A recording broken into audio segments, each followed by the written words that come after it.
The St. Lucia Glaucoma Association recently joined the rest of the world in observing Glaucoma Awareness Week with a series of educational activities for persons with and without the disease. Apart from the association's annual awareness walk, one of the many highlights this year was a symposium hosted by the St. Lucia Blind Welfare Association in support of glaucoma patients and their families. Is there any medication? Is glaucoma a hereditary disease? Is it only a threat to men and women of color? How can a person tell if he or she has glaucoma?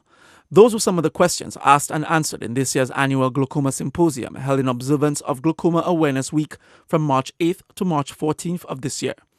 The lecture was held at the St. Lucia Blind Welfare Association with ophthalmologist and glaucoma specialist Dr. Dara Burt as the main presenter. As we know, it's a disease, it's a progressive disease which affects the optic nerve, and if left untreated, it may lead to blindness. It's called the silent thief of sight because glaucoma has no signs, no symptoms. By the time you realize you have pain, you have decreased visual function, it's usually in the end stages of the disease. So you may have glaucoma, but your vision is 20/20, you have absolutely no signs of diseases. That's why it's called the thief of sight. You usually feel you have it when it's usually too late. According to Dr. Burt, there are many people in St. Lucia who are currently living with glaucoma unawares, but the first step is getting tested. It does cause blindness. However, if treated early enough, the progression can be slowed down so that you would never have to reach that point where you're totally blind.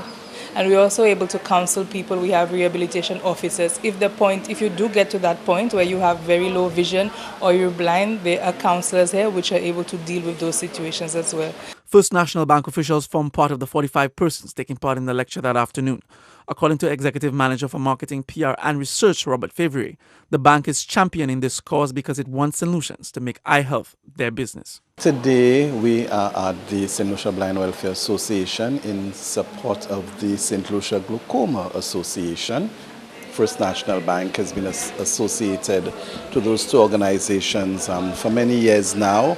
We support the organization in terms of by way of covenant, and so we're very, very pleased to be here in support of this activity, and we will continue to do so.